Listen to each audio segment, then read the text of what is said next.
KBS 열린 토론.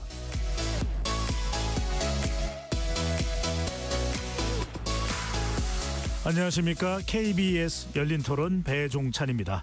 KBS 열린 토론 매주 수요일은 정치권을 향한 촌철살인, 정치적 창견 시점으로 여러분들을 만납니다.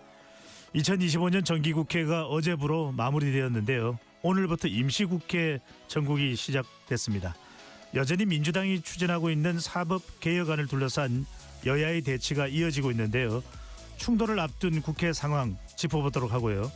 한편 통일교가 전국의 새로운 변수로 떠오르고 있습니다. 통일교 금품수수 명단에 민주당 인사가 등장하면서 논란이 커지고 있는데요. 전국 반전을 노리는 국민의힘 공세를 강화하고 있는 모습인데요. 정치적 상견 시점에서 이 내용도 함께 이야기 토론해 보도록 하겠습니다. KBS 열린 토론 지금부터 시작합니다. 치열한 토론 속에서 더 나은 세상을 찾아갑니다. 올바른 세상을 만드는 첫걸음.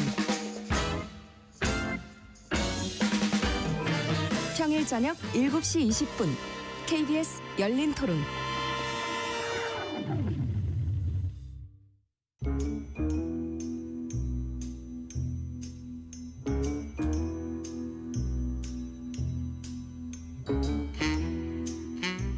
복잡한 뉴스 속 한마디 보태고픈 분들, 정치적 창견 시점.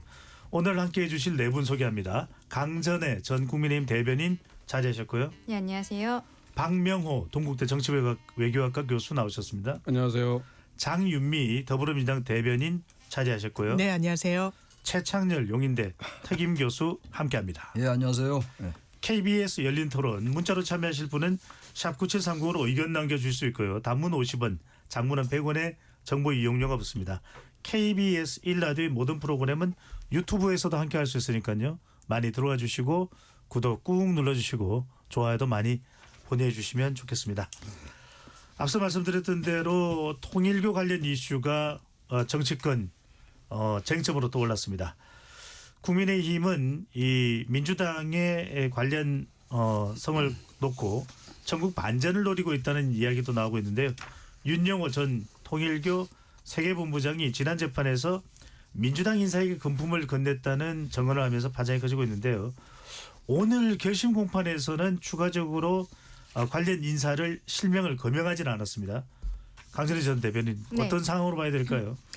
일단은 뭐 대통령께서 통일교를 아마 특정한 것으로 보이는데 뭐 여기에 대한 해산을 검토해 보라. 그리고 자금에 대해서는 국가에 귀속되는 것이냐 이런 이야기를 했던 것이 좀 압박이 되지 않았나라는 생각도 듭니다. 그런데 본인은 오늘 법원에서 실명을 거론하진 않았는데 조금 아까 뉴스토마토라든지 언론발로는 이미 5명 정도의 실명이 거론이 되고 있고 그중에 한 명 정동영 장관 같은 경우에는 내일 오전에 입장을 발표하겠다라고까지 지금 나와 있는 상황이거든요.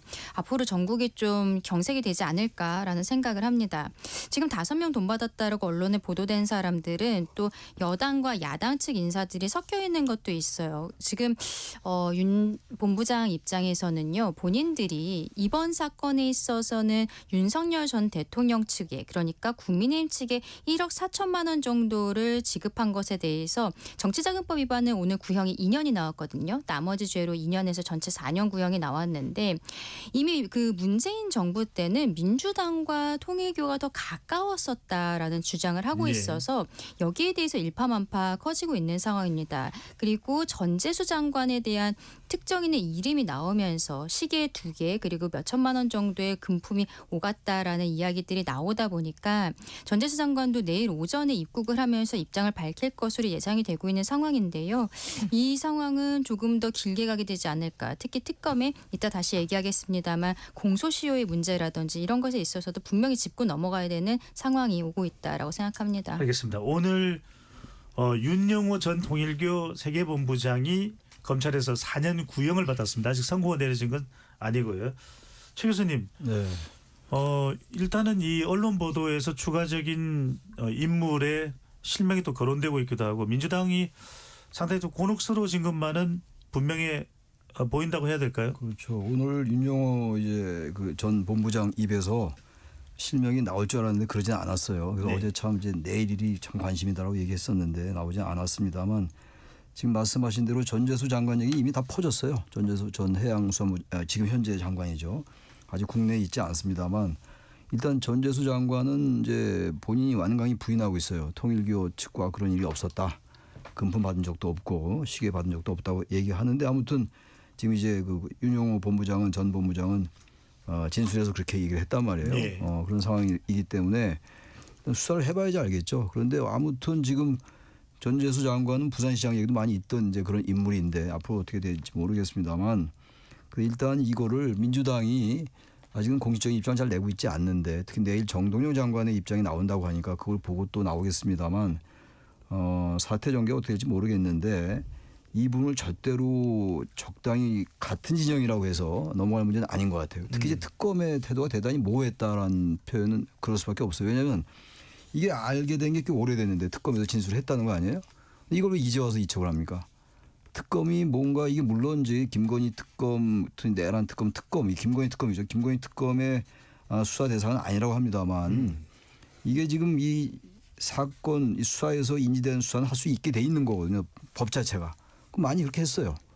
김건희 씨의 그 집사도 마찬가지고 국토부 서기관도 기소했고 말이죠. 이런 상황이기 때문에 특검의 이 말이 상당히 명분이 떨어진다. 그러니까 이 부분에 대해서 민주당이 뭐 특검이다 뭐 이런 걸 떠나서 분명히 감찰 들어가고 조금 더 여러 가지 증거를 봐야지 알겠습니다만 그래서 이걸 정면 돌파를 해야지 이걸 적당히 덮고 넘어갈 생각했다면 큰일 난다. 이런 말씀 드리고 싶습니다. 장윤 대변인 당에서는 네. 어떤 반응이 나옵니까? 그동안에는 주로 이 통일교 관련해서는 전당대회를 앞두고 이 당원들, 이 통일교 신도들이 당원으로 대거 이제 국민의힘에 가입을 했다라고 하는 의혹, 그리고 권성동 의원 그리고 김건희 여사 등에게 이 청탁, 뇌물 의혹 등이 이제 대체로 이제 국민의힘을 향하고 있었는데 통일교 관련된 의혹들이 지금 민주당을 향하고 있습니다. 이 점 당에서 어떤 반응이 나오고 있습니까? 네, 당에서 수석 대변인이 입장을 낸 건 있는데 당에서 가동할 수 있는 모든 수단을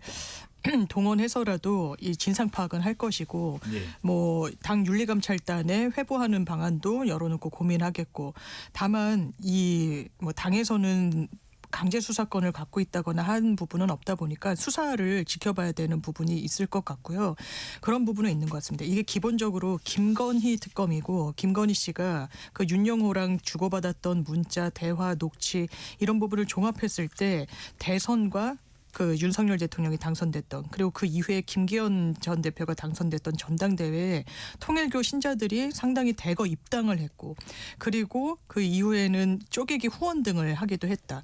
그런데 처음에 국민의힘에서 문제 제기했던 건 이 쪼개기 후원 관련해서 왜 우리만 공소장에 넣냐. 그런데 그 쪼개기 후원을 받았다는 국민의힘 의원 수사 받았나요? 아니요. 기소도 하지 않았습니다. 왜냐하면 쪼개기 후원을 받은 사람들은 이 불법성을 인지했다고 단정할 수가 없어요. 그리고 그 당시에도 그러면 민주당 마찬가지로 이제 그 쪼개기 후원 일부를 했다라고 하는데 1억 4,400만 원을 내려보냈을 때 처음에 이거는 다 국민의힘에 갖다 주라고 한 돈인데 일부 지부장이라고 해야 되나요? 통일교 이 뭐 중간 간부급 되는 사람들이 일부를 민주당에 갖다 줬다는 거예요.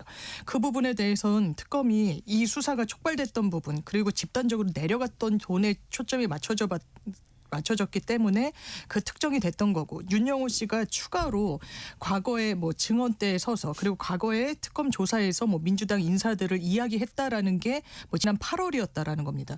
그러면 이게 최근에 왜 그때 수사하지 않았어요? 이거 기본적으로 김건희 특검이에요. 김건희의 줄기로부터 진가점적으로 연결되는 걸 인지 범위에서도 수사할 수밖에 없고 그래서 내사 번호를 부여한 게 11월 내사라고 해도요. 그냥 아무 사건에 내사 번호 부여하는 거 아닙니다. 뭐 피의자들이 뭐 참고인들이 풍문으로 어떤 사실관계가 폭로됐다라고 해서 바로 사건할 수 있는 게 아니거든요. 그럼 그걸 한번 들여다볼 시간적 어떤 필요성은 있는 거예요. 그래서 11월에 내사번호를 부여한 게 대단히 이례적인 건 아닌 거고 그리고 국수번호로 이첩을 보냈다는 그 부분과 관련해서 특검이 뭐 특별하게 민주당을 봐준다거나 이런 의혹은 좀 거리가 있는 것 같습니다. 네, 장윤 대변인 말씀은 특검이 민주당을 봐주게 한 것은 아니다 이렇게 이제 말씀을 하고 있습니다만 또 다르게 또 생각을 해볼 수도 있거든요. 좀 더 이런 것은 굉장히 국민들이 이목이 집중되고 있고 또 국민의힘에서는 민감하게 반응할 수도 있는 부분인데 좀 더 신속했더라면 좀 더 투명하게 차라리 공개를 했더라면 이 점은 어떻게 보시는지요? 그 부분이 이제 그 특검의 신뢰에 대한 의문으로 연결되는 부분이 아닌가 생각이 돼요. 지금 장유미 변호사님 설명이 공식적이고 아마 적절한 설명일 거예요. 문제는 이제 그 설명에 대해서 공감을 받기가 좀 상당히 쉽지 않지 않느냐는 게 이제 문제인 거고 설득력이 좀 떨어진다라는 거죠. 그래서 이제 결국 특검의 신뢰 위기로 연결된다라고 하는 부분이고 사실관계를 앞으로도 확인해봐야 되겠지만 어찌됐든 의혹이 불거지고 또 입장 표명들이 이어진다라고 하는 것에서 보면 상당한 후폭풍이 예상되는 사안이 아닌가 생각이 되는데 사실 통일교의 정치 지향적 성격은 상당히 오래된 일입니다. 2008년으로 제가 기억이 되는데 당시에 그 주요 정당들조차도 전 지역구의 후보를 내지 못했었어요. 그러니까 국민의힘 계열 정당은 아마 호남 쪽에 공천을 다 못했었을 거고 반대로 민주당 계열 정당은 영남 쪽에 완벽하게 공천을 다 못했었을 때인데 그때조차도 당시 통일교가 후원했던 정당, 제 정확한 이름은 그 정확한 풀 워딩은 잘 기억이 안 나는데 무슨 세계평화통일가정연합인가 하는 이름으로 그 전 지역구의 후보를 낸 적이 있었습니다. 네. 그러니까 사실 통일교나 뭐 다른 종교나 또는 이익단체들도 마찬가지지만 어느 특정 정당만을 목적으로 했다라고 하기보다는 사실 권력이 목적이었을 거라고 봐야 된다는 측면에서 보면 사실 그 충분히 의심할 만한 여지가 있었던 일인 거고 진술이 나왔음에도 몇 개월 그렇게 어떻게 보면 뭉갠 건지 아니면 적절하게 처리한 시점이 지금인지에 대해서는 그렇게 중요한 문제가 아니게 됐다라는데 이번 그 사건의 포인트가 있지 않나 생각이 됩니다. 네. 강찬희 전 대변인 어떻게 보십니까? 또 법조인이기도 하시니까요. 장유미 대변인도 법조인인데 그 말씀을 하셨거든요. 인지한 모든 사건을 특검에서 수사하는 건 아니다. 그리고 김건희 특검이니만큼 윤석열 전 대통령 부부와 직접 관련된 사건이 아닌 이상에 대해서는 꼭 수사해야 되는 것은 아니다라는 설명을 하시는데 지금 이 일부 사건에 대해서는 민주당 관련해서는 지금 공소시효가 임박했다 이런 이야기도 나오거든요. 법적인 차원에서 볼 때는 특검의 결정을 어떻게 보시는지요? 특검이 어쨌든 특검법이라는 것을 가지고 수사를 하는 것인데 이 법을 너무 자의적으로 해석하는 것이 아닌가 궁색한 변명이라고 생각을 합니다. 김건희 특검이라고 하는데 김건희 여사의 관련성이 전혀 드러나지 않은 사람이 10명이 넘게 기소가 되어 있는 상황이에요. 그리고 이번 김건희 특검 같은 경우는 과거 양평 공무원 사망사고라든지 그리고 민중기 특검 본인이 김건희 여사와 동일한 비상장 주식에 투자를 했다가 상장 폐지 직전에 여기에 대해서 수익을 냈던 부분들 이런 것들도 거의 뭉개면서 임기를 다 채우고 있는 것이 아닌가라는 생각이 드는데 결국 이렇게 마지막에 국민들의 신뢰를 완전히 저버리는 사건이 벌어진 것이죠. 이 공소시효 문제를 말씀하셨으니까 이게 뇌물로 가면은 공소시효가 15년이 될 수도 있는데 만약에 정치자금법으로 의율을 하게 된다면 7년이 됩니다. 근데 지금까지 윤영호 씨가 이야기한 거는 2018년, 2019년 이 정도의 돈을 줬다는 거예요. 그러면은 7년이라는 게 이미 올해 2018년 12월이라고 해도 올해가 2025년이잖아요. 올해 12월이 되면은 공소시효가 모두 만료가 되는 상황이 되는 거예요. 그러면 8월경에 이미 이러한 특검에서 진술을 확보를 했을 때는 재빠르게 수사를 하거나 지금 이야기하는 것처럼 본인들의 수사 범위가 아니라고 했으면 그때 바로 경찰이든 어디든 간에 이첩을 해서 수사를 시작을 했었어야 되는 것이 아닌가. 네. 오히려 최근에 언론에서 보도가 되니까 이제서야 인계한다라고 얘기하는 게 아닌가라고 국민들께서는 생각을 하시는데 납득할 수 없는 변명만을 지금 특검이 하고 있다라고 생각합니다. 네. 관련해서 이 최창현 교수님 말씀 듣고 장윤미 대변인으로 가겠습니다. 어쨌거나 의혹이긴 합니다. 또 당사자는 부인을 하고 있고 정동영 장관은 내일 이제 입장 발표를 한다고 하는데 전재수 장관은 해양수산부 장관 선을 긋고 있습니다. 그럼에도 불구하고 의혹이 제기된다는 것만으로도 이 정부에 미치는 파장, 그러니까 그동안 민주당이 주도해왔던 정국이었는데 어떤 영향을 주게 될 거로 보시는지요? 이게 이제 어떻게 이제 사실이 밝혀지느냐가 중요하겠죠. 이제 내일 이제 정동영 장관의 얘기도 들어봐야 될 것 같고 전재수 장관이 입국한 다음에 입장도 좀 듣고 이래야 될 거겠습니다만 이게 지금 어쨌든 지금 민주당과 통일교와의 유착 관계의 의혹이란 말이에요. 지금 이제 국민의힘에 이제 조직적으로 개입했던 거 이게 이제 계속 나왔던 거였는데 근데 이제 지금 이제 민주당이 처음에 얘기는 어제 오늘은 그런 얘기 안 하던데 처음 얘기는 이 얘기가 조금 나왔을 때 이게 개인의 일탈이다라는 쪽에 갔던 것 같아요. 입장이 이게 조직적으로 통일교가 민주당을 지원한 게 아니다라는 입장인데 지금 그런 얘기할 상황은 아닌 거죠. 지금 일단 지금 얘기가 나오는 인사들이 이제 이 정권의 장관들이니까 또 어떤 인물들이 나올지 모르겠습니다만 이건 어쨌든 민주당으로서는 대단한 악재예요. 여권으로서는 의혹인 의혹입니다만 특검에 관련돼서 이제 두 분의 생각이 약간 엇갈리는 것 같은데 특검도 신뢰를 저는 상당히 상실했다고 봐요. 이게 아까 제가 말씀드린 그 인지된 사건이라 하더라도 그 김건희 씨와 관련되긴 관련돼 있죠. 김혜성 집사 같은 경우도. 근데 이건 사실은 전혀 김건희 씨하고는 관련이 없긴 없어요. 문재인 정부 때 일이기도 하고 그렇다고 하더라도 이건 내사 사건 번호도 부여했고 사건 기록도 만들었다고 합니다만 다시 말해서 특검이 꼭 이걸 이른바 이제 뭉개려고 했던 건 아닌 것 같은데 뭉개려고 네. 했으면 아예 이런 건 안 했겠죠. 그건 아닌 것만 확실해요. 또 이제 국수본에 이첩도 했고 근데 국수본이 이첩한 시기가 좀 늦은 것 같기도 합니다만 어제 했습니다. 어제 했잖아요. 많이 늦었죠. 아무튼 간에 김건희 씨하고 직접 관련이 없었다. 인지된 사건이라 하더라도 이런 변명이 글쎄요. 일반 중도 유권자들부터 어떻게 볼까. 특검이 신뢰를 상실한 거는 분명히 보이고 바로 그렇기 때문에 제가 아까도 말씀드렸습니다만 민주당이 이건 정면 돌파해야 되고 굳이 특검에 대해서도 언급을 굳이 특검을 옹호한 듯한 이런 발언을 할 필요 없을 것 같아요. 예. 네.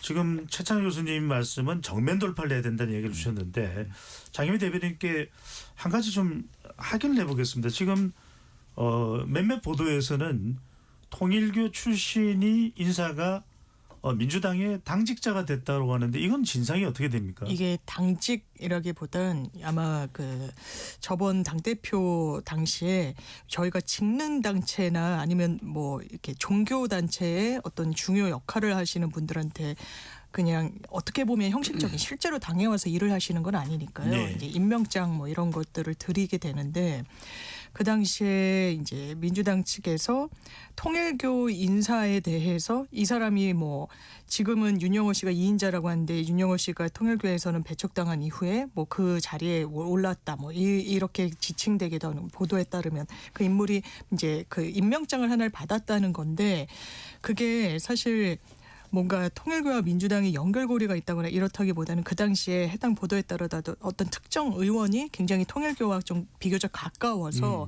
이 부분을 민주당에서 어떤 역할을 하도록 좀 다리 역할을 했던 부분이 있는데 그거는 사실상 뭐 당직자라는 표현은 맞지 않는 것 같고 그냥 여러 이 종교 단체 중에 한 명으로 좀 들어갔었던 게 이제 보도로 확인된 것 같습니다. 알겠습니다. 장 대변인께서 말씀하시는 그 전당대회는 2022년 전당대회를 말씀하시는 거죠? 네, 과거에 이제 이재명 대표 체제의 이 임명장을 받은 것으로 보도가 되고 알겠습니다. 있습니다. 자, 이 관련해서 이재명 대통령이 종교단체 이 통일교라고 콕 집어서 이야기하지는 않았습니다. 종교단체의 강제 해산 방안 검토를 지시했습니다. 국무회의에서 조원철 법제처장에게도 질문을 하는 그런 모습도 나왔었는데 야권에서는 반발이 터져 나왔습니다. 민주당 인사까지 유착 의혹이 나오는 상황에서 대통령의 발언을 어떻게 판단해야 될지 일각에서는 정면 돌파에 나선 건 아니냐는 분석도 나옵니다. 박명희 교수님 어떻게 보시는지요? 이 대통령 입장에서는 아마 그 정치적 레버리지가 좀 넓어지는 의미가 있지 않나 생각이 돼요. 그러니까 이게 그 한동안 그 당과 대통령 관계가 좀 삐걱거리면서 연말 연시 전후에 뭐 사정 정국 설 비슷한 그 뭐 얘기도 좀 있었고 지금 이재명 대통령과 이게 직접적인 연결고리가 있는지는 아직 확인이 되지 않고 있는데 정진상 전 전무실장이 거론은 되는 것 같은데 그 이제 이 대통령하고 직접 연결되느냐는 건 이제 더 진행을 지켜봐야 될 문제이고요. 따라서 네.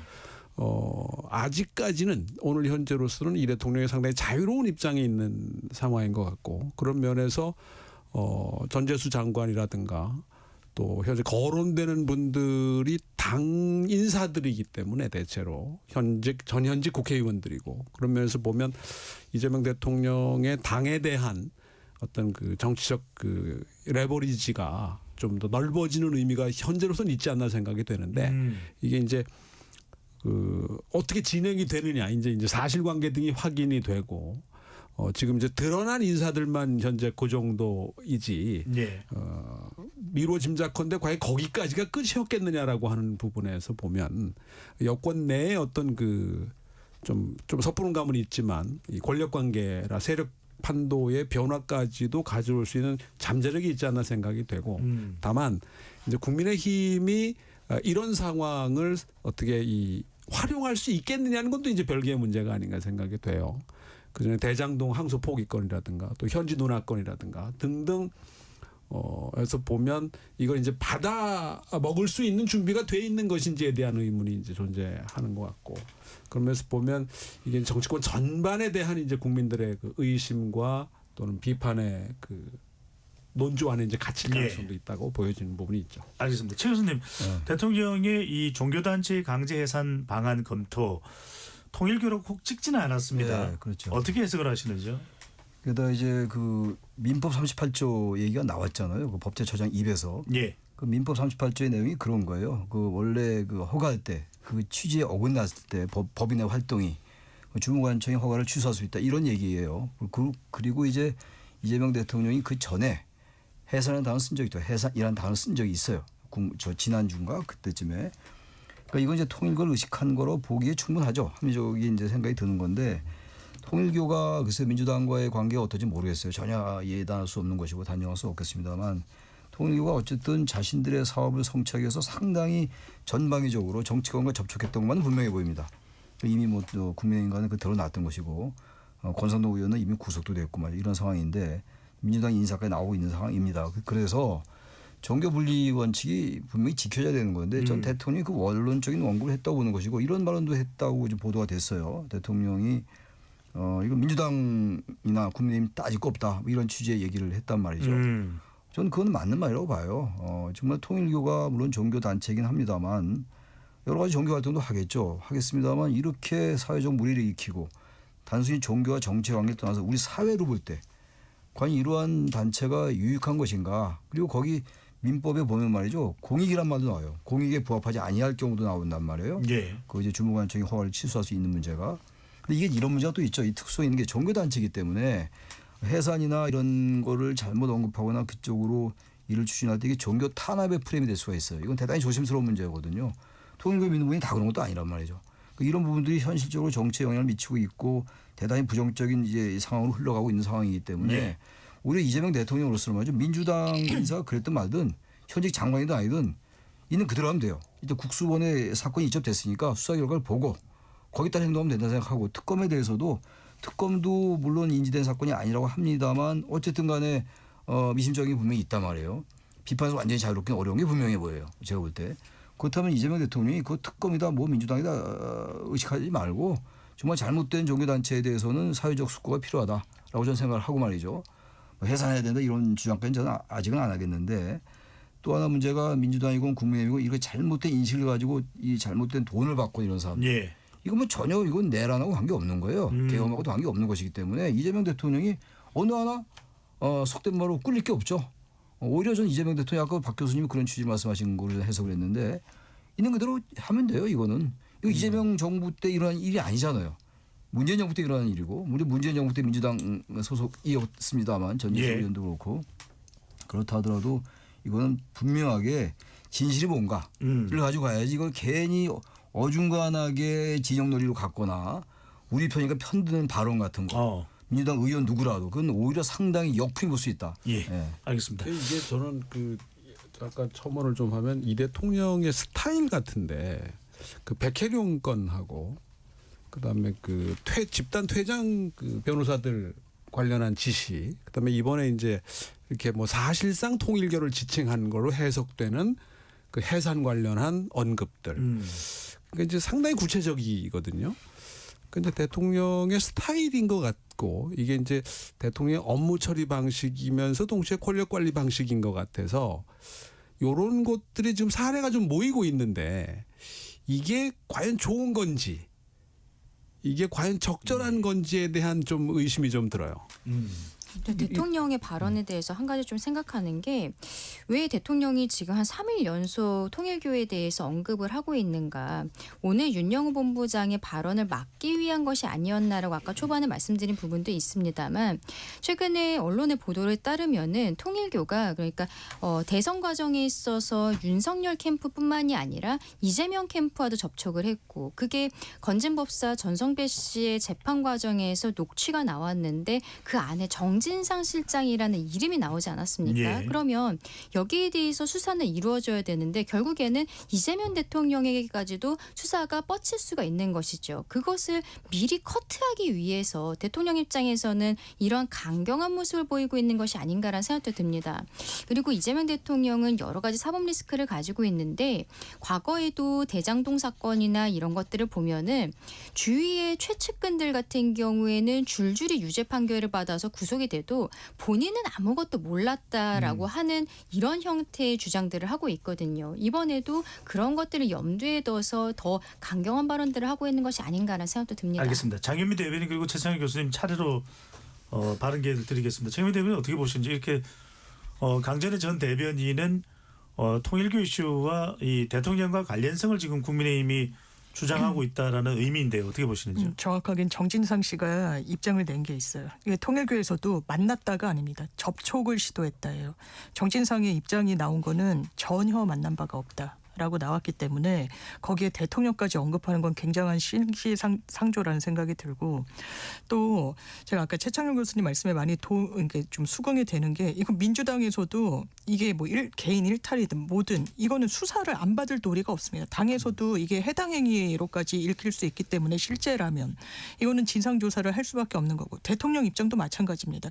이게 뭐 이번 정부 들어서 했던 것도 아니고 어떻게 보면은 김건희 씨를 고리로 해가지고 수사를 하다 보니까 돈을 뭐 민주당 일부한테도 줬다라는 진술이 나온 부분 확인을 해야지 어떻게 안 하겠습니까? 그러니까 대통령실에서도 입장이 나왔죠. 이재명 대통령이 불법 연루 의혹에 대해서는 지위 고하 이런 거 전혀 막론하고 엄정하게 수사할 것을 지시했다. 그렇게 지시할 수밖에 없고 그게 민주당 입장과 동일하다는 말씀 드립니다. 네, 최 교수님. 국민의힘이 지금 전국 반전을 이제 꾀하겠죠. 지금 이제 굉장히 호재를 만난 거예요. 지금 이게 만약에 사실이라면 이건 뭐 보통 일이 아니니까. 근데 이제 문제는 국민의힘이 이제 이거 하나만 가지고 전국 반전 노리면서 계속 이걸 정책 공세 수단으로 삼으면 민주당이 제가 아까 말씀드린 것처럼 만약 이걸 옹호하려 한다거나 비호하려 한다거나 이렇게 되면 완전히 이제 민주당이 말릴 겁니다 아마. 근데 그렇지 않고 제가 아까 정정당당하게 돌파해야 된다는 그런 말씀드렸는데 돌파하면 이게 민주당한테 그렇게 악재가 안 될 수 있어요. 잘못된 사람들 잘라내면 돼요. 근데 아직은 이런 말하기는 아직은 좀 이르죠. 아직은 뭐 본인들 입장도 안 나왔고 수사가 이제 본격적으로 들어간 게 아니기 때문에 나중에 나올 얘기입니다만 만약에 이게 점점 의혹이 부풀어지고 이슈화되고 동력을 계속 받게 되고 국민의힘에서 계속 이제 공수가 바뀌어서 말이죠. 민주당 공격하고 이렇게 된다 하더라도 국민의힘 민주당도 그렇고 대통령도 그렇고 있는 그대로 대처하면 돼요. 왜냐하면 지금 국민의힘은 지금 이 코너에 몰리는 게 장동혁 대표의 그 극우적 성향 여전히 계엄의 탄핵에 대해서 인식을 바꾸지 않는 게 지금 국민의힘의 문제이기 때문에 예. 이런 것과 대체될 수 있는 성격은 아니다. 그런 말씀드립니다. 알겠습니다.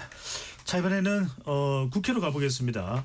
강전의 전 대변인께 먼저 좀 여쭤볼게요. 어제 이 마지막 이제 정기국회였습니다. 오늘 이제 임시국회가 열렸던 건데 국민의힘이 어제부터 이제 필리버스터에 나섰다가 우원식 국회의장이 이 마이크를 꺼버리는 이제 상황이 발생을 했습니다. 어떤 일이 있었던 겁니까? 그러니까 이제 가맹사업법이 상정이 되어 있는 상황에서 나경원 의원이 첫 번째 필리버스터 주자로 올라간 상황이었습니다. 근데 그 과정에서 우원식 의장에게 인사를 하지 않았어요. 그때부터 이제 감정적으로 좀 상했던 것으로 보이는데 어떻게 보면은 가맹사업법에 대한 이야기를 하는 것이 아니라 지금 민주당에서 하고 있는 폭주 이런 것들에 대해서 지적하는 발언들을 하기 시작했거든요. 그랬더니 우원식 의장 입장에서는 의제와 관련되어 있는 이야기만 해달라라고 이야기를 했었던 것인데 나경원 의원 입장에서는 여기에 대해서도 이게 패스트트랙으로 올라온 법안이기도 하고 관련돼서 국민들께 말씀을 드려야 된다라고 이야기를 하면서 본인의 이야기를 계속하게 됐던 것입니다. 그러니까 또 마이크를 껐다가 이게 마이크를 끈 게 한 61년 만에 과거에 김대중 의원 시절에 한번 마이크가 꺼진 적이 있었는데 처음이라고 해요. 결국에는 2시간 동안 또 정회까지 선포가 된 상황이었습니다. 있습니다. 그러니까 민주당 입장에서는 가맹사업법이 국민의힘에서 동의를 하는 법안인데 왜 여기에서까지 필리버스터를 하느냐라고 이야기를 하는데 이 이야기도 동의하고 있다는 것도 나경원 의원이 처음 발언에서 이미 짚고 넘어간 것이었거든요. 그저 지금 민주당에서 하고 있는 여야 간의 협의가 전혀 되지 않고 있는 상황에 대해서 지적을 하고 있는 것인데 그렇다면 이것도 역시 안건에 있어서의 절차적인 문제 제기를 하는 것이라고 이야기할 수 있다고 봅니다. 그럼에도 불구하고 우원식 의장이 이런 형태로 마이크를 꺼버리고 일방적으로 정회를 선포하는 것은 의장의 어떤 폭력적 행위가 아닌가. 결국 이분도 이제 민주당 국회의원으로 돌아가야 될 날이 얼마 남지 않았기 때문에 이렇게 강성 지지층들에게 소구하는 행동을 하는 것이 아닌가라고 생각합니다. 예. 장윤 대변인 혹시 이 강전의 전 대변인 의견에 대해서 뭐 하실 말씀 있으실까요? 나경원 의원은 너무 부적절해요. 필리버스터라는 건요. 우리나라에서 미국과 다르게 해당 법안에 대해서 문제의식을 드러내는 겁니다. 그런데 가맹사업법과 전혀 상관없는 사법개혁 뭐 이런 부분에 대해서 이야기를 하고 또 국회의장은요. 개인 우원식에 대한 예우를 표해서 국회의원들이 인사를 하는 게 아닙니다. 국회 대표 이기 때문에 하는 거예요. 그런데 그런 부분도 생략하면서 사실상 보란 듯이 인사하지 않고 그리고 정말 법에 어긋나게 국회법에 어긋나게 다른 소리를 하니까 그러면 고지를 하고 마이크를 껐습니다. 그러니까 어떻게 했습니까? 곽규택 의원이었나요? 마이크를 가져다 드리더라고요. 이 옷에 꽂았습니다. 그거는 유튜브 방송 때문이라고 저는 개인적으로 생각해요. 그때 항의하는 의원들도 유튜브 하는 거냐라고 했는데 왜냐하면 그래야 본인이 이 영상 같은 거에 음성이 들어가니까요. 마이크는 꺼진 상태에서. 나경원 의원이 착용한 마이크를 말씀하시는 그렇습니다. 거죠? 본인은 녹음기라고 했는데 저희가 통상적으로 착용하는 마이크로 보였습니다. 이거 대단히 부적절합니다. 그러니까 국회의장이 어떻게 국회를 이런 식으로 뭐 모욕이라는 표현을 쓰지 않았습니다만 이런 식으로 만드느냐 엉망으로 만드냐는 취지로 꾸짖기도 했는데 저는 나경원 의원이 안 그래도 되는데 왜 이런 식으로까지 정치적 소란을 일으키는 건지 참 이해하기가 어렵다. 다음 행보가 뭐 서울시장인지 아니면 다른 뭐 무슨 정치적 희망사항을 갖고 계신지는 모르겠지만 이렇게 해서는 좀 어려울 거라는 생각이 많이 듭니다. 예. 뭐 나경원 의원의 행동이 부적절하다 여부를 떠나서 말이죠. 제가 또 이제 첨언을 하고 싶은 게 이제 그런 얘기를 하는 것 같아요. 제가 보도에서 보니까 나경원 의원의 얘기인데 이게 이제 국회법 106조에 보면 말이죠. 이런 게 있어요. 의원이 본회의에 부의된 안건에 대하여 이게 필리버스터에 대한 얘기예요. 국회법 106조 내 2예요. 정확하게. 의원이 본회의에 부의된 안건에 대하여 이 법의 규정에도 불구하고 이 얘기를 이제 하더라고요. 나경원 의원이. 네. 이 법의 규정에도 불구하고 그랬는데 왜 굳이 그 안건에 관련된 얘기만 해야 되는 거냐라는 얘기를 하는데 전 이건 나경원 의원이 잘못 알고 있는 것 같아요. 이게 왜 이 얘기를 했냐면 여기 왜 이 법의 규정에도 불구하고 돼 있냐면 국회법을 쭉 보면 말이죠. 여러 가지 그 제한들이 있어요. 의원들의 그 발언 시간 같은 거. 근데 그 규정에도 불구하고 시간 제한을 받지 아니한다는 그 의미예요. 이 법의 규정에도 불구하고는. 근데 이걸 지금 나경원 의원은 의원이 꼭 본회의에 부의된 안건에 대해서 얘기해야 된다. 패스트트랙이. 그게 패스트트랙이 아니라 이 필리버스터가 그거라고 생각하는 거야. 그게 아니고 이 법의 규정에도 불구하고라는 얘기는 다른 법에 국회법의 다른 부분들의 15분, 5분 이런 얘기가 있는데 그 규정에 필요 없이 무제한해라 이런 의미라고요. 이게. 필리버스터가. 근데 이게 부의된 안건에 대해서 해야 되는 거예요. 그리고 이제 나경원 의원도 가맹사업법에 대해서는 자신들도 국민의힘도 동의한다는 취지의 얘기를 했단 말이에요. 그 대신 이제 뭐 이른바 이제 뭐 8대 악법이나 뭐 이틀막법 이런 법을 이제 얘기해야 되겠다. 근데 지금 야당이 지금 이런 얘기할 수 있는 공간이 없는 게 아니라고요.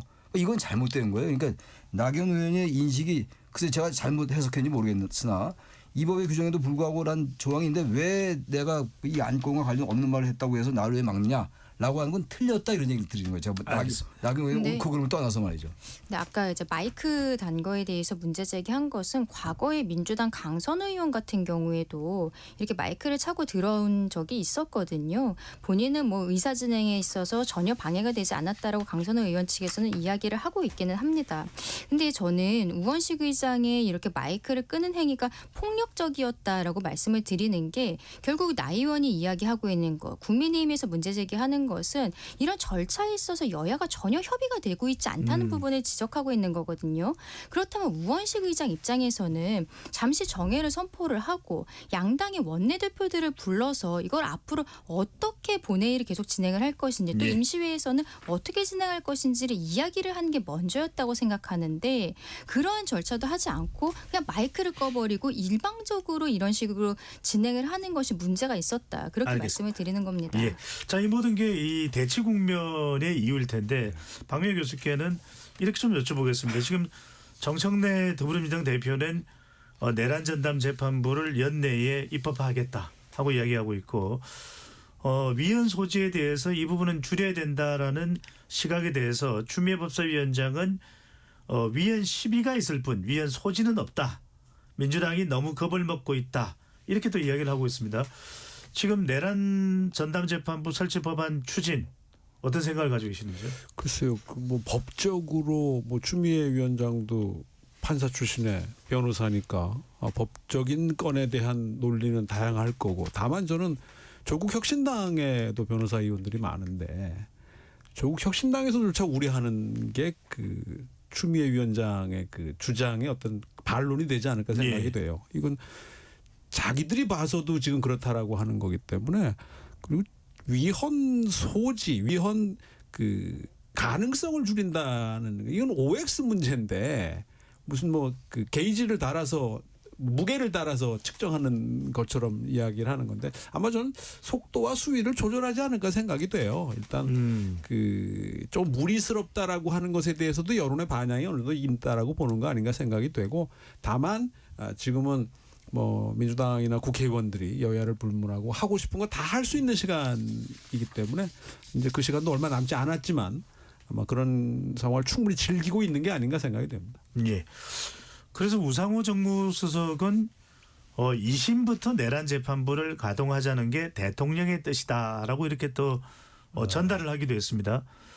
지금 민주당에서 연내 입법화를 하고 추진하려고 하는 내란 전담 재판부, 차장희 교수께서는 어떻게 판단하시는지요? 저는 방향은 맞다고 봐요.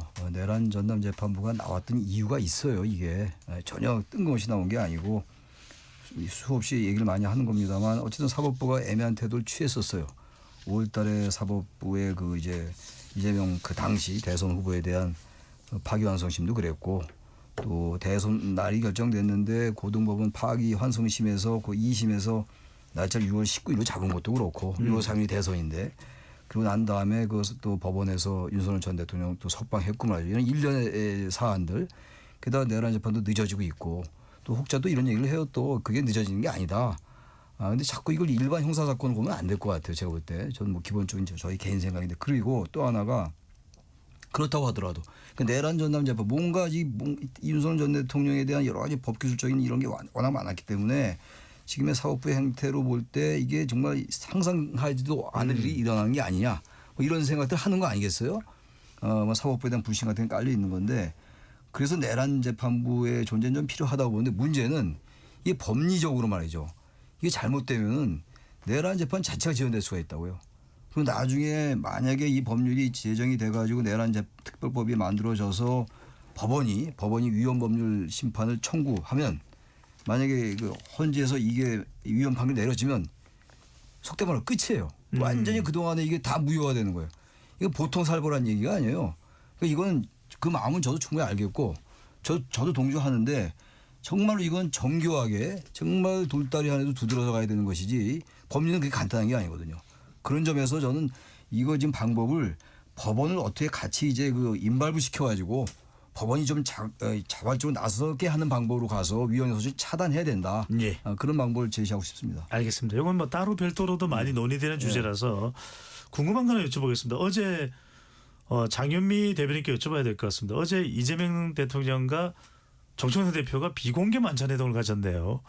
그렇게 이 일정이 미리 공개된 것 같지는 않았는데 어떻게 해석을 해야 될까요? 최근에 이제 명청 갈등 이야기도 하는데 어제 어디서 만난 겁니까? 장소가요? 대통령실에서 만난 것으로 알고 그러면 용산에서 만난 있고요. 거네요. 예, 그렇게 저희가 알고 있고 자, 네. 예. 그러면 김병기 원내대표도 같이 자리를 했다고 네네. 하는데 어떤 내용이 오고 갔고 좀 그동안 이야기됐던 뭐 앙금 이 이재명 대통령과 정청래 대표 사이 그렇게 이제 또 해석들을 하는 정치적인 이 분석들이 많았으니까요. 완전히 좀 가라앉는다 이렇게 봐야 될까요? 어떨까요? 일단 뭐 명청 갈등이라고 하는데 이게 갈등이라고 하려면 뭐 정청래 대표가 엄청 뭐 진용을 갖췄다고 뭐 이렇게 해서 정말 이런 구도가 과연 정말 언론에서 조망하는 것처럼 민주당이 실제하는가 그렇다고 보기는 상당히 좀 어렵고요. 그리고 어제도 이제 대통령실에서 입장이 나온 건 대통령이 순방을 다녀온 지 얼마 되지 않았기 때문에 대한민국이 해외에 나가 보니까 진짜 이제 국격이 많이 이제 위상이 올라갔고 이런 부분에 대한 이제 어떤 성과에 대한 공유 같은 게 있었다는 거고 그러니까 정치적으로는 아마 뭐 이건 제 그냥 추정입니다만 여러 현안에 대해서 또 대통령실 참모인 우상호 정무수석 등이 나와서 내란 전담 재판부도 이게 국민 눈높이에 맞아야 되고 시비가 걸릴 빌미를 제공하면 안 되고 그렇다면 항소심부터 하는 게 어떻겠냐 이렇게 좀 절충되는 부분이 있기 때문에 거기에 대해서도 민주당이 의총을 했을 때 아마 법조인 출신 의원들의 우려가 있었을 걸로 보여요. 최창현 교수님 말씀 주셨다시피 이거는 잘해야 되는 일반 재판도 아니고 이거는 내란 재판이에요. 그러니까 이거를 정말 조각조각 보지 않고 한 재판부에서 보게 하는 게 맞지 않아? 여기까지는 법원도 좀 많이 교집합을 갖게 된 것 같아요. 왜냐하면 고등법원장 등도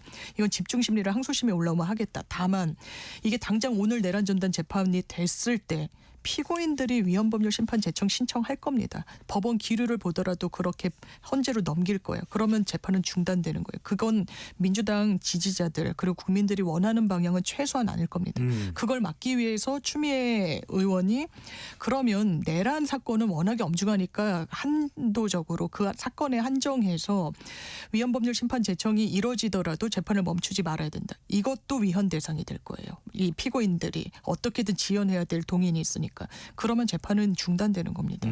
그러면 이거는 사법질서가 조기에 그 교통정리를 하기 위해서 냈던 법안이 오히려 반대 방향으로 갈 수 있어요. 그래서 조국 혁신당에서도 이 큰 틀에서는 동의하는데 이게 외헌법률 심판 제청의 대상이 되는 것 자체가 상당히 부담이 될 수 있으니까 그 대상이 되지 않는 대법원 내규나 규칙 등으로 이 부분을 보완하고 법원에 공을 넘기자. 전 이것도 민주당이 열어놓고 고민해봐야 된다라고 생각하고요. 네. 아마 좋은 그 수순으로 접어들 거라고 생각합니다. 다시 박명 교수님 이야기를 돌아가서 그렇게 이 공개적으로 밝히지 않았던 이 이재명 대통령과 민주당 지도부 사이의 비공개 만찬 회동이었습니다. 어떤 의미로 해석을 해야 될까요? 글쎄요, 그 아마 비공개 만찬이 미리 예정돼 있던 것이 아니었다면 아무래도 이 위헌 소지를 갖고 있는 이 내란 특별재판부 관련한 그 마무리의 차원이 있지 않았나. 그 전에도 사실 몇 차례 이러저러한 해프닝이 있었고 대통령이 직접 나서지 않았지만 정무수석이나 다른 라인을 통해서 조율하려는 시도는 있었잖아요. 근데 그게 성공적이지 못했던 것 같고 네. 아마 대통령실 입장에서 보면 이 내란 특별재판부 건이 좀 더 진행이 되는 것이 그렇게 바람직하지 않다고 본 것이 아닌가라는 생각이 듭니다. 알겠습니다. 강재리 제대변인께 이것도 하나 마저 좀 여쭤보겠습니다. 지금 김남국 전 비서관과 또 문진석 더불어민주당 의원 사이의 문자 파동, 네. 누군가의 좀 인사를 부탁하는 그런 내용이었는데 여기에 이제 김현지 부속실장과 강훈식 비서실장이 김현지 부속실장과 네. 또 강훈식 비서실장이 등장하면서 상당히 또 정치권에 이 논란이 됐는데 그 직후에 특별감찰관 임명 이야기가 나왔습니다. 지금 국민의힘은 추천 작업을 완료했다는데 그러면 민주당과 협의하면 이달 내라도 임명될 가능성이 있는 겁니까? 민주당이 하면은 그렇게 되겠죠. 저희가 보고 있는 것은 대통령실에서는 국회에서 빨리 추천을 해달라 이런 형태로 지금 이야기를 하고 있거든요. 이 김남국 전 비서관의 문자메시지 사태 이후에 또 그런 이야기들을 하고 있는데 민주당에서 좀 여기에 대해서 뜨뜨미지근한 상황이 아닌가. 그리고 이러한 상황이라면 이미 이 정부가 시작된 지 6개월이 되었고 특별검찰관 인사하겠다라고 대통령이 이미 이야기를 했었거든요. 그러면 대통령실에서 대해서도 민주당한테 올해 안에 할 수 있도록 속도를 내달라 이렇게 기한을 정해놓고 이야기를 했었어야 되는 것이 아닌가 네. 생각을 합니다. 그런데 이거는 특별감찰관만으로 해결될 문제는 아니라고 봐요. 이미 뭐 대통령과 그리고 김혜경 여사가 과거부터 사법 리스크가 있었고 김혜경 여사도 법인카드 유용 의혹으로 지금 뭐 검찰에서 기소유예 나온 게 헌법재판소로 올라가 있는 상황이거든요. 결과는 아직 나오지 않고 있습니다만 이 두 내외 자체도 사법 리스크를 가지고 있는 사람들이기 때문에 어느 사람들보다도 특별감찰관이 필요하다는 부분에 대해서는 많은 국민들께서 공감을 하실 거라고 생각을 해요. 근데 지금까지 반년 동안 안 하다가 김남국 전 비서관의 문자 메시지 때문에 속도를 내는 것처럼 네. 보인다는 것도 말이 안 되는 것이고 김남국 전 비서관이 그만두는 것으로서 꼬리 자르기를 하고 있다. 이것은 반드시 조사가 필요한 부분이다. 수사가 필요하다고 말씀드리고 싶습니다. 알겠습니다. 최 교수님, 민주당에서 방금 전에 이제 강전혜 전 대변인은 아주 적극적이지 않다라는 설명을 했는데 민주당이 좀 신중한 이유가 있을까요? 특별감찰관 임명에 대해서요? 근데 역대 정권들이 항상 특별감찰관 임명을 얘기를 해왔으면서도 임명하지 않았어요. 2015년도에 처음 이제 2014년도에 도입됐고 2015년도에 이제 이석수 감찰관이 있다가 16년도에 물러나고 지금 거의 10년째 임명이 안 되고 있는 상황이에요. 문재인 정부 때도 그랬고 윤석열 정부 때도 그랬고 그 이제 이재명 정부는 이제 6개월밖에 안 됐으니까 이제 얘기가 나온 거란 말이죠. 근데 아마 이런 거 있는 것 같아요. 이재명 정부 측에서 대통령실에서 특별감찰관이 만약에 중립적이지 않을 수 있다. 그런 우려는 할 수 있다고 생각해요. 또 하나 이건 저의 완전한 추정인데 민주당에서 일단 특별감찰관이 대통령실을 감찰하는 거잖아요. 이게 사전적인 거예요. 그러니까. 다른 건 사후적인 건데 이건 사전적인 거니까 사실은 대통령실로서 이거 빨리 하는 게 좋아요. 그래야지 여러 그 비리들을 막을 이 제도적 장치가 마련되는 거거든요. 문재인 정부 때도 사실은 그 문재인 전 대통령의 부인에 대한 것도 감찰관이 있어서 그런 의혹이 제기 안 될 수도 있을 것 같아요. 다 가정입니다만. 그러니까 저는 안 할 이유가 없어요. 이제 이게 얘기가 나왔으니까 하는 걸 것이고 그동안 이슈가 많았잖아요. 내란 관련, 뭐 개헌 관련, 그다음에 에이펙 등 해가지고 아마 결이 없지 않을까 생각이 들고 민주당도 얘기가 나왔으니까 더 이상 대통령실 심기 살피지 말고 빨리 추천해서 민주당이 딴 것도 하지 않습니까? 예. 국민의힘하고 해서 빨리 3명 추천해서 임명해라. 네, 그 말씀 드리고 싶습니다. 알겠습니다. KBS 열린 토론 잠시 참여 안내 로고 듣고 2부로 돌아오겠습니다.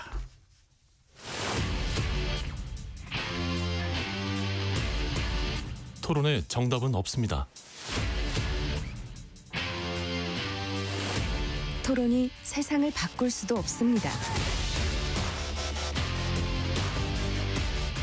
하지만 질문은 새로운 세상을 만들 수 있습니다. 질문으로 올바른 세상을 만드는 첫걸음 KBS 열린 토론.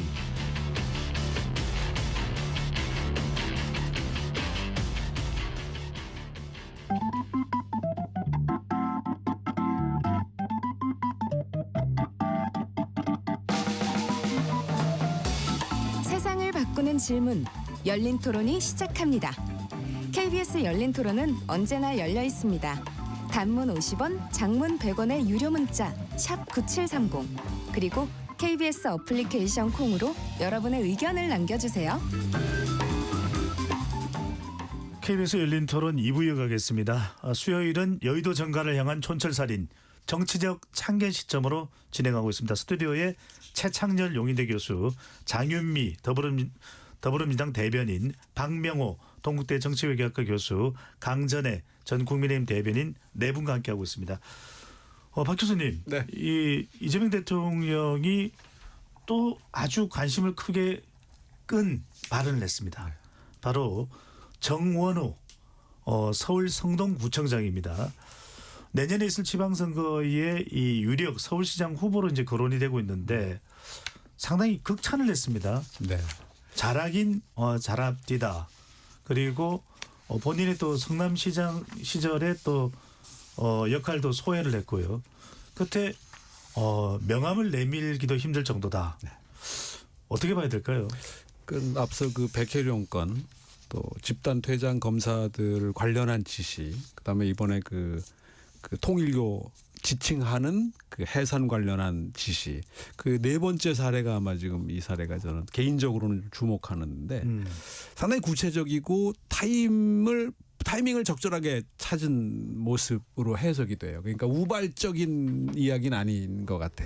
계획이 돼 있었던 거라고 생각이 되고 그건 아마 오늘 현재 시점에서 봤을 때는 조금 어려워 보이는 서울시장 선거의 컨셉을 아마 바꿔보겠다는 의도가 아닌가 생각이 되고 그 민주당 내 그 서울시장 후보로서 경쟁하는 사람들이 뭐 섭섭하다 또는 나는 통화했다 뭐 이런 얘기를 할 정도로 상당히 파장이 클 수밖에 없는 네. 사안이 아닌가 생각이 되고요. 마치 대통령실에서 대통령이 승인한 후보처럼 보여지게 되는 거고 물론 정원호 구청장 자체가 자신의 브랜드를 충분히 구축한 사람이에요. 그러다 보니까 충분한 경쟁력과 나름의 어떤 자격을 갖고 있다는 데 대해서 저는 이의는 없습니다만은 다만 민주당 내 경선이라고 하는 측면 또 나아가서 본선이라고 하는 측면에서 보면 상당한 영향을 미칠 발언이 됐을 거고 뭐 이거 갖고 이제 선거법 위반 논란이 있을 수 있는데 뭐 이제 우리 선거법이 조금 비현실적이라고 저는 생각하거든요. 이건 예전에 2004년에 그 노무현 대통령 탄핵 때도 마찬가지인데 사실 정치인의 가장 큰 관심은 당연히 선거가 될 거고 네. 내년 지방선거는 어떻게 보면 이재명 정권 1년에 대한 평가의 성격을 갖는 거고 더더구나 수도 서울의 선거 결과는 결정적이라고 한다면 당연히 관심을 가지는 건데 다만 이러저러한 앞서 그 통일교 관련한 전재수 장관 등 관련자들과의 관련해서 보면 이재명 대통령이 여당에 대한 정치적인 뭐 장악력까지는 아니지만 나름대로의 그런 균형자를 그 역할을 할 수 있는 그 어떤 그 선택지들이 상당히 넓어지고 있는데 포인트가 있지 않나 생각이 됩니다. 최 교수님 어떻게 보시는지요? 이른바 정원호 띄우기, 정원호 플러팅 이야기가 나오는데 국민의힘에서는 선거 개입, 선거 영향이 아니냐라는 이야기가 나오고 있고 또 민주당 내에서도 서울시장 출마 의사를 가지고 있는 후보자들은 왜 나를 믿어주지는 않았나. 박홍근 의원은 한 방송에 출연해서 부럽다라고 이야기를 했거든요. 어떻게 해석을 해야 될까요? 이 대통령제에서의 대통령 발언의 규정력은 막강한 거예요. 지금 대통령의 이 말 한마디가 이게 여권의 파장이 크죠. 우선 첫째 하나 이제 논점이 국민의힘이 제기하고 있는 이른바 이제 선거에 개입한 거 아니냐 이거. 근데 이건 아직은 양당의 후보가 결정됐을 때 이랬으면 대단히 문제가 될 수 있는 발언이죠. 근데 아직 그게 아니기 때문에 거기까지 가는 데는 동력의 한계가 있다. 대통령에게 이제 정치적 중립 위반 아니냐 이렇게 제기하는 건 한계가 있다고 보이고. 네. 근데 여권 내에서는 이거는 아직 이제 박홍원 의원 등이 상당히 이제 말을 조심하고 있는데 지금 말을 조심할 수밖에 없는 게 대통령 집권 초기에다 지지율이 견고해요. 그러니까 대통령제에서 대통령의 권한이 막강으로 그대로 실감하고 있는 겁니다. 이재명 대통령이 모를 리가 없어요. 이게 상당히 여권 내 파장이 있다는 걸 모를 리가 어떻게 있겠습니까? 말이 안 되는 얘기죠. 그런데 지금 제가 볼 때 저희 추론의 관점에서 볼 때 이래요. 지금 이 오세훈 시장과 이 민주당 여러 후보들과 각이 안 쓴다고 보고 있는 것 같아요. 이 경쟁 상대가 좀 안 되는 거 아닌가. 근데 정원호 구청장에서 워낙 이재명 대통령이 경쟁력을 인정하는 것 같고 좀 이 차제에 조금 인지도를 좀 띄워보자 이런 의도가 있지 않았을까? 있을 수 있는 게 당연해요. 그거 전혀 뭐 문제가 될 게 없는 거죠. 그런 측면의 생각이 있지 않았을까 생각이 드는데 아직은 근데 이제 여권 내 다른 후보들은 아까 부럽다라는 말씀하셨잖아요. 당연히 부럽죠. 박홍원 의원이 그런 말씀했단 말이에요. 엄청 부럽죠. 만약에 대통령이 박홍원 의원 일 잘하더라. 그 엄청난 그 힘이 되는 거예요. 천군만마죠.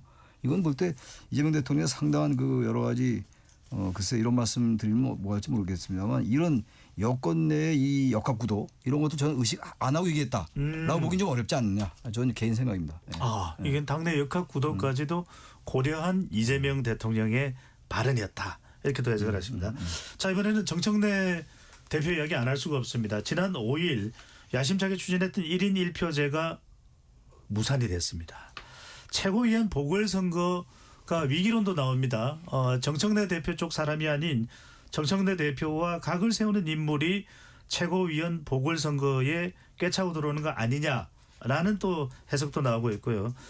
더군다나 일각에서는 내년 전당대회에 김민석 총리 투입설까지 나옵니다. 장윤미 대변인이 보시기에는 일격을 당한 겁니까? 그게 아니라 비온 뒤에 더 땅이 굳어질 수 있는 상황입니까?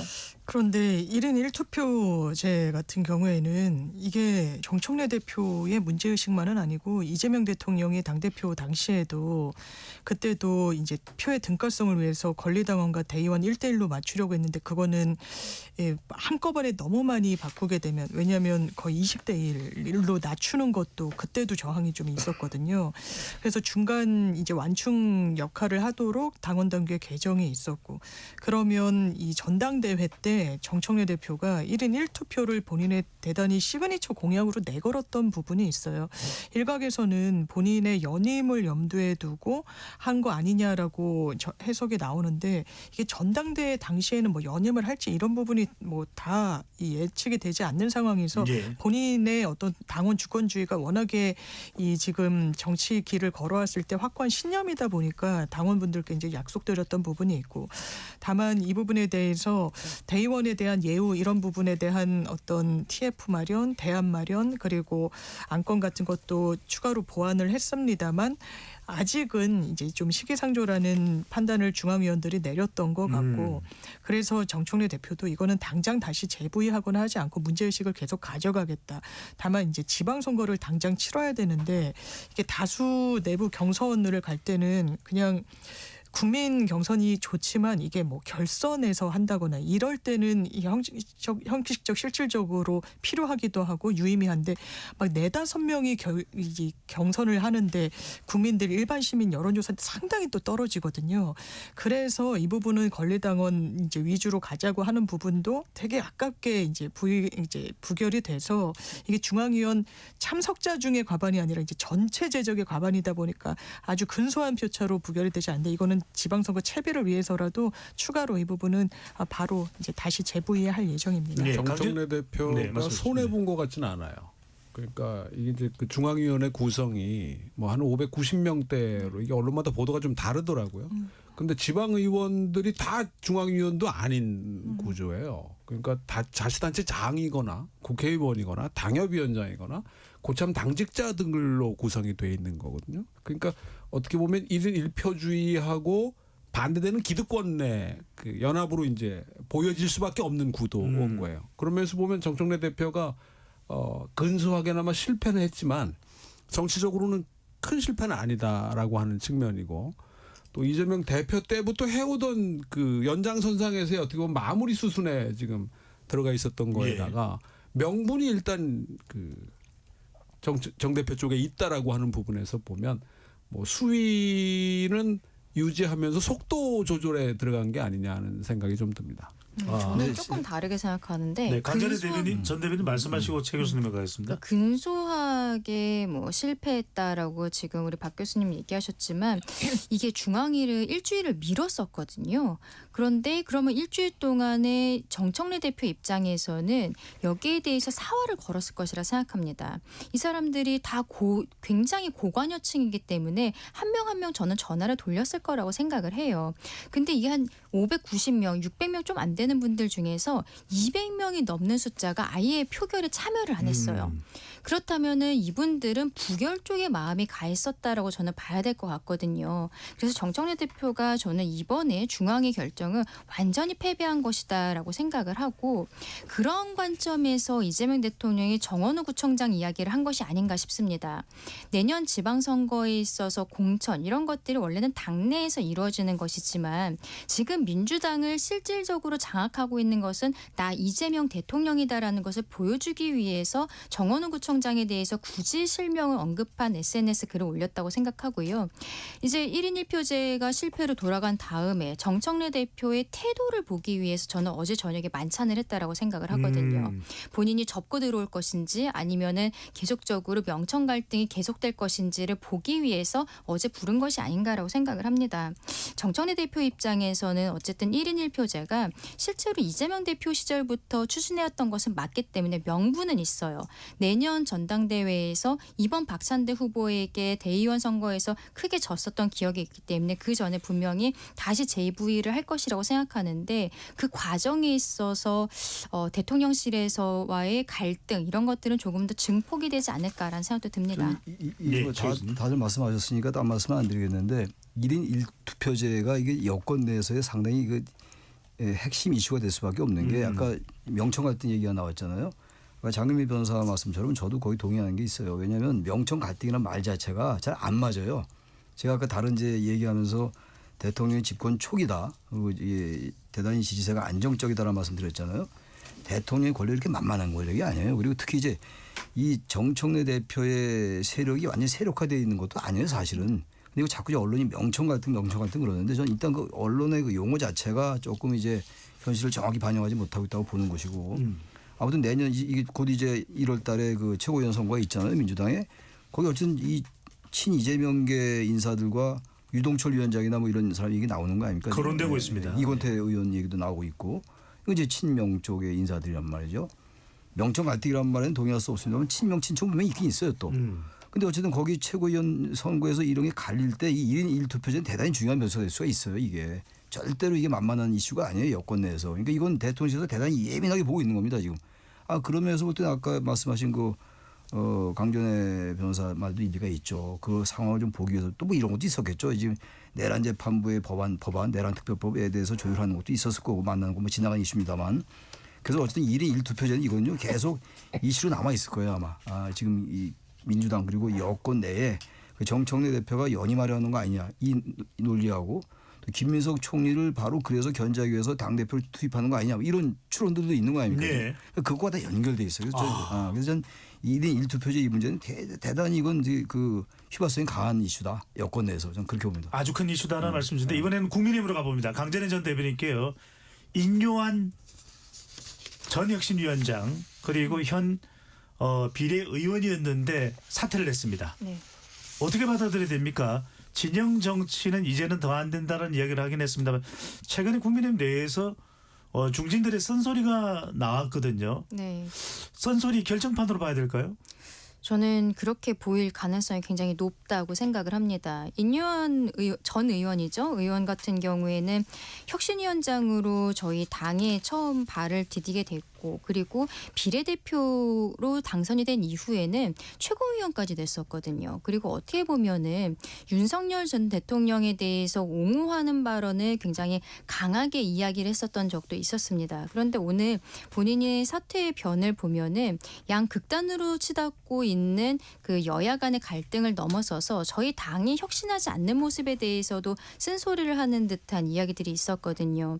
아마도 장동혁 체제에 있어서의 비상계엄 이후 1년 지금 상황에 있어서 좀 미래가 없다라고 판단을 했었던 것이 아닌가 조심스럽게 이런 생각도 들고요. 네. 본인이 이 상황에 있어서 과거의 의사로서 사회에 봉사를 했었던 것보다 더 나은 활동을 하고 있는 것 같지 않다라는 생각을 하고 있는 것이 아닌가 싶습니다. 원래 직업으로 돌아가서 다시 사회 통합이라든지 이런 것들을 위해서 노력하겠다라는 이야기가 이것은 좀 저희 당을 넘어서서 민주당까지도 뼈아프게 받아들여야 되는 사태의 변이 아닌가 그렇게도 생각했습니다. 알겠습니다. 이른바 대표 순환 시대 흔들리는 당대표 리더십 이야기가 나오는데 장동혁 대표가 바뀔 것인지요 안 바뀔 것인지요 이게 화두가 되고 있습니다. 친윤 원조 윤한홍 의원은 똥 묻은 개 겨 묻은 개 이야기를 하면서 당대표를 향해서 직격을 날렸고요. 주호영 육선 국회 부의장은 대구의 지역구를 두고 있는데 윤석열 정부 폭정이라는 발언을 했습니다.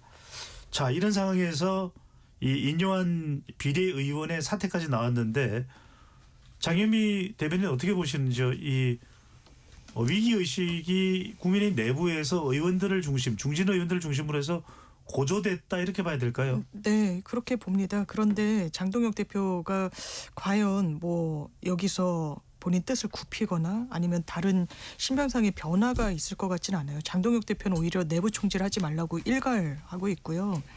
여의도 부원장이라는 중책의 장예찬 씨를 임명했습니다. 여기에 주는 신호는 좀 명확한 것 같아요. 일단 그러면서 한동훈 전 대표에 대해서도 사실상 뭐 1차 그러니까 의혹이 증폭되는 걸 막기 위해서라고 합니다만 사실상 그 가족들이 했다라고 인정하는 밝히는 예. 그 결과 발표를 하면서 당원 게시판요. 당원 게시판 의혹과 관련해서 그렇습니다. 그럼 내 갈 길 가고 내가 원래 약속한 대로 당원 게시판으로 한동훈은 당을 떠나든지 하든지 당내에서 이런 분란이 일으키지 말고 장례찬처럼 한동훈을 직격하고 저격하는 저격수도 여의도 연구원 부원장에 앉히고 이러면서 내 친정체제를 구축하겠다.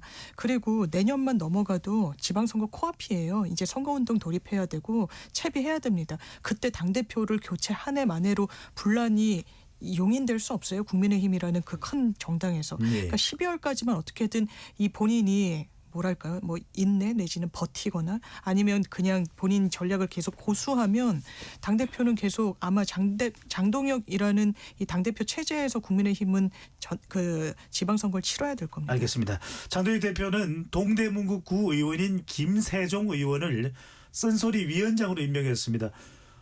박규명 교수님, 박 교수님, 네. 장동혁 대표 바뀌는 겁니까? 안 바뀌는 겁니까? 글쎄요. 오늘 현재로 보면 뭐 바뀐다고 보기 좀 어렵겠죠.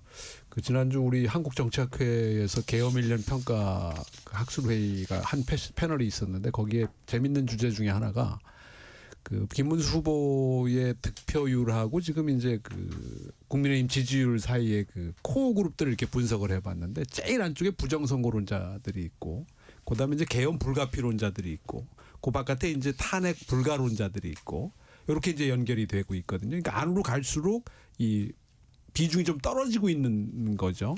근데 지금 윤한홍 의원이나 주호영 의원의 언급들은 이제 개헌 부정선거 앞에까지 간 거예요. 그러니까 이제 남아 있는 그룹들은 이제 부정선거론자들이 이제 가장 적은 비중으로 이제 남아 있을 가능성이 높지 않겠냐라고 생각이 되고 그런 면에서 보면 장 대표는 지난번 12월 3일날 계엄 1년 때 언급했던 것들이 결국은 계엄 불가피론이거든요. 예. 그 계엄 불가피론과 부정선거론자들 그 사이에 지금 위치하고 있기 때문에 당의 주류 그룹이라고 할 수 있는 그 영남 의원들의 대표적인 의원들이 지금 계엄 불가피론에서 벗어나서 가고 있다라고 하는 거. 계엄 불가피론 쪽 안으로 바깥으로 나오고 있다라고 하는 측면에서 보면 그 좀 중요한 순간으로 이제 들어가는 건지 그게 언제인지 모르겠습니다만은 네. 그런 상황이 아닌가 생각이 듭니다. 이미 중요한 순간은 와 있다는 얘기가 나오는데 최 교수님 어떻게 보시는지요? 대표 사퇴해야 됩니다. 분석이 필요 없어요, 이건. 지금 다른 거지 우리가 정치공학적 얘기 많이 하고 있잖아요. 뭐 예측도 하고 분석도 하고 그러는데 이건 그 분석의 영역이 아니에요. 무슨 지방선거 승리 패배를 떠나서 계엄이라는 건 나라를 망칠 뻔했던 일이에요. 그게. 근데 그걸 아직도 12월 3일 엊그저께 계엄 1년 때 했던 얘기가 뭡니까? 의회의 폭거에 맞서서 계엄을 선포했다. 이거 지금 무슨 소리 하고 있는 거예요 도대체가. 윤한홍 의원의 이거 말 인용할 것도 없어. 뭐 똥 묻은 게 겨 묻은 게 그 정도 윤한홍 의원 말을 많이 했어요 굉장히. 근데 이 말이 유난히 이제 돋보였던 건데. 7분을 이야기했습니다. 네, 네. 걔 좋은 말을 많이 했더라고요. 윤한홍 의원답지 않게 그야말로. 이제 정신 차린 건데 아무튼 좋습니다. 이제 와서 그런 정신 차린 게 다행이에요. 저 장동혁 대표 지금 국민의힘을 완전히 망치고 있다. 저 개인 생각인데 보수를 망치고 있고 나아가서 대한민국 정치를 흔들고 있어요 지금. 보수답지 못하고 보수의 정체성을 확립하지 못하고 극단화되고 우경화된 세력이 그 장해찬 전 최고위원인가요? 이분이 최근에도 이상한 말을 하고 그랬던 걸로 이제 기억하는데 그분은 여의도 연구원에 뭐 요직에 임명한 거 아닙니까? 그건 뭐 임명권자의 얘기예요. 좋아요. 좋은데 그러니까 보수가 정체성이 완전히 흔들리고 그다음에 그러니까 극단 세력이 득세하고 그러니까 이쪽의 극단에서 또 극단이 득세하고 한국 정당 체계 자체를 흔들고 있다. 국민의힘의 선거 패배 승리 지방선거 이걸 떠나서 말이죠. 어떻게 이런 분이 정치하는지 모르겠어요. 저 개인 생각이긴 합니다만 정말로 이건 국민을 위해서 저는 사퇴해야 된다. 그리고 얼마 못 버틸 거다. 제가 예상합니다. 윤현찬 씨는 아직 임명이 된 거는 아니고 뭐 내정되어 있다는 네. 보도들이 나오고 있는 그럼 상황입니다. 제가 아까 어떤 분이 얘기하길래 제가 따라했습니다. 정정해서 말씀을 드렸습니다.